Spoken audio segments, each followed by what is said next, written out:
Come sit down here with me, baby.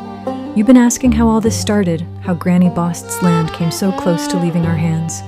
I will tell you the true story, not the cleaned-up version folks like to tell once everything is over.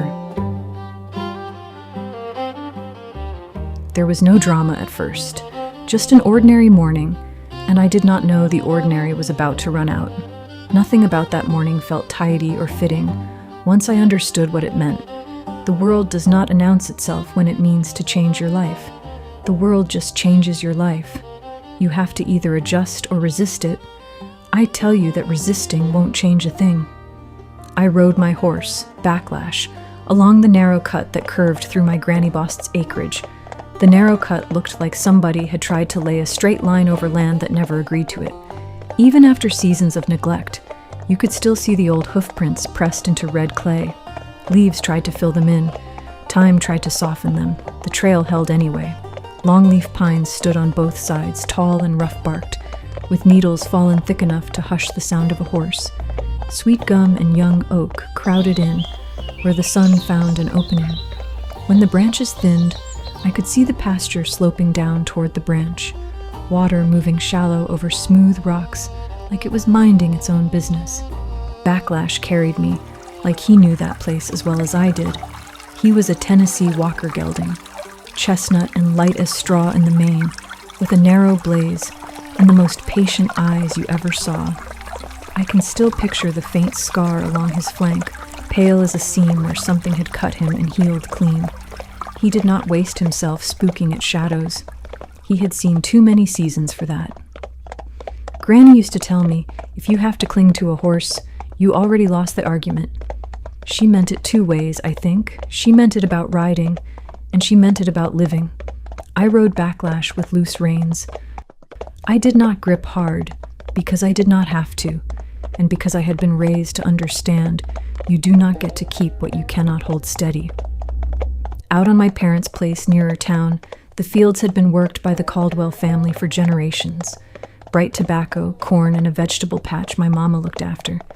In the winter, the soil looked tired, like it had been turned and turned until it did not have anything left to say.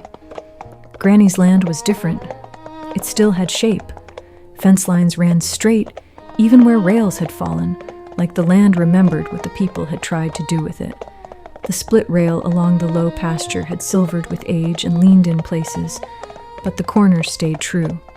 Down by the branch of the rocky river, there was a giant sycamore with pale bark peeling in curls. It was shedding itself in ribbons, like a thing trying to change skins. Granny Bost's house sat back in the trees. You could not see it all at once. You caught it in pieces through branches. Tin roofline, then porch, then the dark square of a window. The tin had curled at the edges where nails had lifted. The porch dipped in the center. The front door hung crooked enough that it never shut clean. Still, the place looked like it was waiting, not for company, for family, for somebody to come back and remember what it had been. I let Backlash walk a while. I listened to the slow clop of his hooves and the small creak of leather of the saddle. I smelled pine resin warming in the sun and damp earth lifting up from the branch. There was always a faint metallic smell too, like old nails and weathered boards and tin that had sat through too many summers. I remember thinking how quiet I felt out there. In town, I kept my face arranged. I smiled when I was supposed to. I stepped aside when older folks wanted to pass. Out on Granny's land, I did not have to do any of that. The land did not want politeness. It wanted attention. Then I mounted back up and let him run. This is the part you like, I know. The speed, the trees blurring, the sound turning into one steady rhythm under you. Backlash loved distance more than he loved speed, but he could do both when I asked. I leaned forward, pressed my heels light, and he lengthened into a run smooth as poured oil. His hooves struck red clay and scattered pine needles. Wind filled my ears and tugged at my hair where it had slipped loose beneath my hat. For a minute I felt that old foolish thought that if you are moving fast enough, nothing can catch you. When I slowed him down, he came down clean and balanced. His breath was heavy but controlled. We both were sweating. I turned in the saddle and looked back down the trail, like I expected to see dust lifting. I do not know why I did that. Habit, maybe, or some part of me that always imagined trouble because I understood trouble did not need an invitation. Nothing was following me, no wagon, no car, no man on horseback. The woods stood still except for a few leaves trembling and a blue jay calling once somewhere deep in shade. The quiet felt like a promise and a warning at the same time. I know it sounds funny, but when I was a little girl, I used to daydream about being chased, not because I wanted it, because I wanted to know how I would move if it happened. I would imagine an engine rattling through trees, men leaning out of windows shouting my name like they had claim over me. I would imagine it and then let it go, because daydreaming is only useful if it teaches you something. Otherwise, it is just fear dressing itself up as practice. It was getting late in the day, so I headed back toward the old house. As I got closer, I heard the car before I saw it. It had a steady knock in the engine, not broken, just distinct, familiar. The sound carried up the clay and loose gravel driveway toward the house, with the caution of somebody who knew every rut and wanted to avoid them.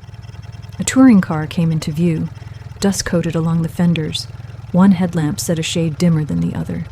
Deputy Eli Barbie drove it carefully, not fast, hands firm on the wheel. Back straight the way lawmen sit even when they were alone. He saw me but did not honk.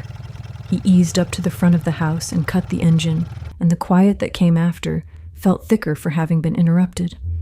I guided Backlash up the slope slowly. Something felt strange to me. Backlash slowed on his own too. Hooves quiet in pine straw. Eli stayed seated a moment after the engine died, both hands still on the wheel, like grip alone could hold himself together. His hat sat straight. His collar was buttoned, even though the morning was already warming. When he stepped out, he shut the door softly. That is a small detail, but I remember it.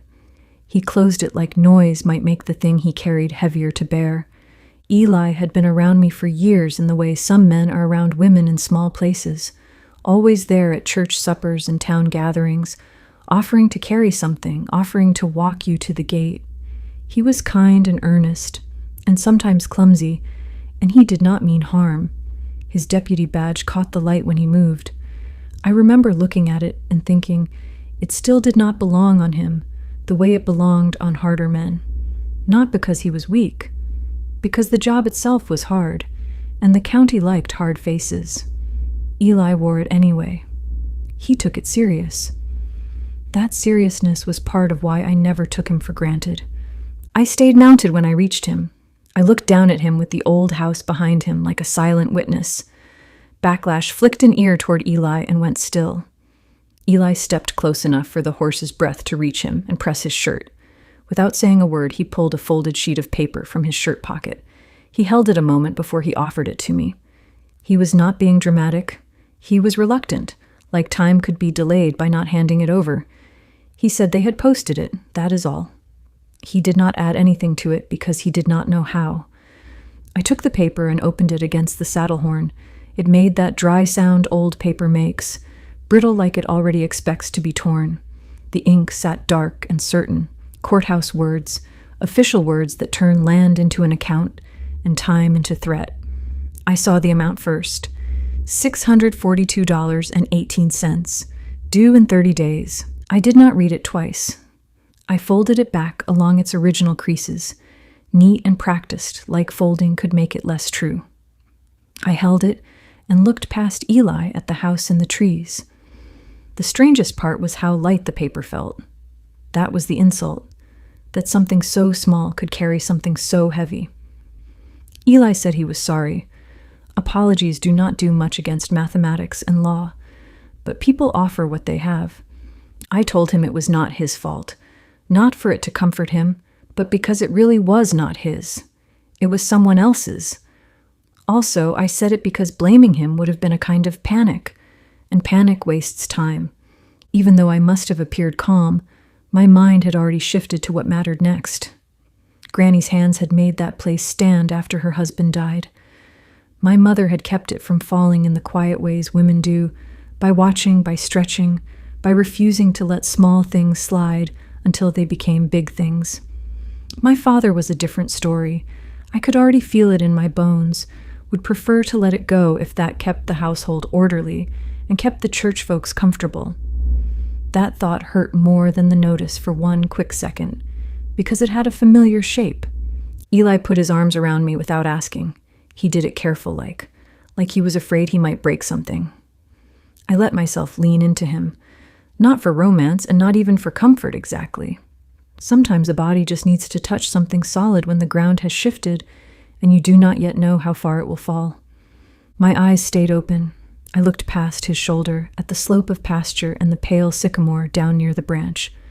The land did not look afraid of the future. The house did not look surprised. They both had been threatened before.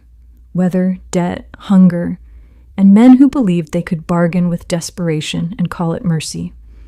Eli loosened his arms and stepped back. I kept the folded notice in one hand. I remember thinking again how light it was, and how that lightness felt like a slap to my face. I put my hand on Backlash's neck.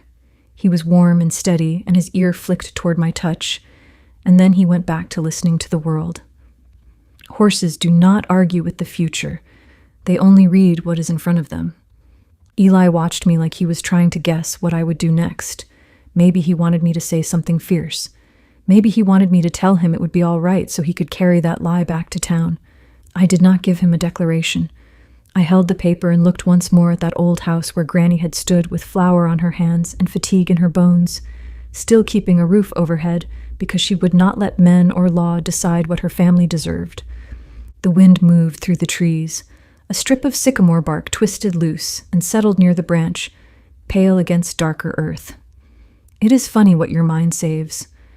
That piece of bark felt like a sign, but I could not have told you of what that day. I had tucked the notice inside my blouse where it lay against my skin.